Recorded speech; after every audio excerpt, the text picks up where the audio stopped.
Dear students, today we shall learn how to conduct activities related to different states of matter, that is solid, liquid and gas. In this video, we shall cover 4 activities and the contents of these activities have been taken from the book Science Magic published by Ratna Sagar Private Limited, New Delhi. In the first activity, we shall learn how liquid gets converted into its solid form. मतलब liquid किस तरह से solid form में convert होता है। बच्चों, liquid के solid state में चेंज होने के प्रोसेस को फ्रीजिंग कहते हैं। आइए इस एक्टिविटी को स्टेप बाय स्टेप समझते हैं।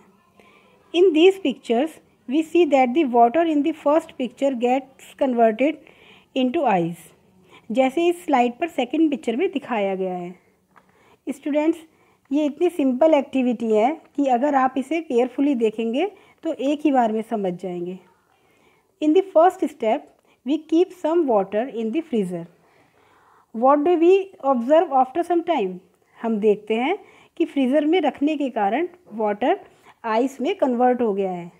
We all know that ice is the solid form of water. होता क्या है बच्चों, फ्रीज़र में रखे रहने के कारण वाटर आइस में कन्वर्ट हो जाता है, तो इस प्रोसेस को हम फ्रीजिंग कहते हैं। So we can conclude that the process by which liquid turns into its solid form is called freezing. Now in our second activity we shall understand how does solid get converted into liquid. आइए इसे भी step by step समझते हैं। इस slide में पहली picture में एक बॉल में आइस है जो वाटर में कन्वर्ट हो जाती है, जैसा कि सेकंड पिक्चर में दिखाया गया है।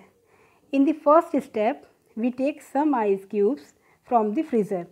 अब करना कुछ नहीं है, इन आइस क्यूब्स को एक बॉल में डालकर फ्रीज़र के बाहर कुछ देर के लिए खुले रख देंगे। Now what happens, can you guess?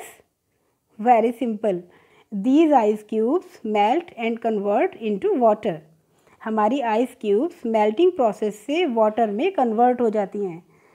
So we can conclude that the process by which solid turns into its liquid form is called melting. Now this is the turn of our third activity which deals with the conversion of liquid into gas. इस slide में हम step by step समझेंगे कि किस तरह से water अपनी liquid form से गैसियस फॉर्म में चेंज होता है। देखिए बच्चों, इस एक्टिविटी में फ्लेम इन्वॉल्व है और जहाँ आग होती है वहाँ ये ज़रूरी है कि हमारे पेरेंट्स, घर के बड़े लोग या हमारे टीचर्स हमारे साथ हों। In the first step we heat some water. हम जैसे ही वाटर को हीट देते हैं it turns into water vapours. हम जानते हैं कि वाटर वेपर्स वाटर की गैसियस फॉर्म है।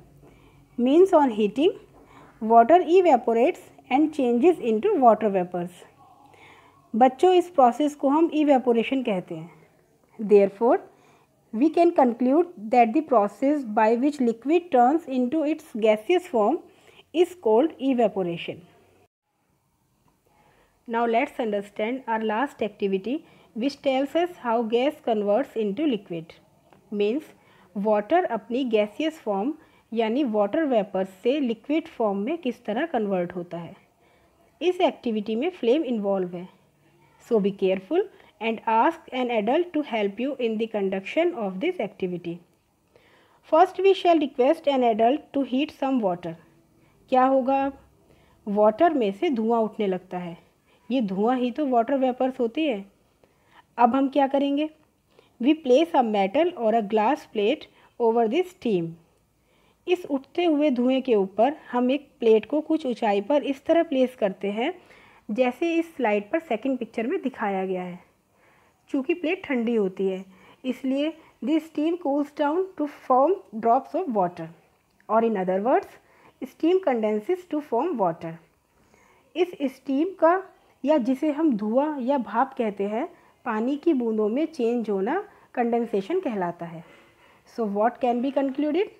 The process by which steam turns into it's liquid form is called condensation.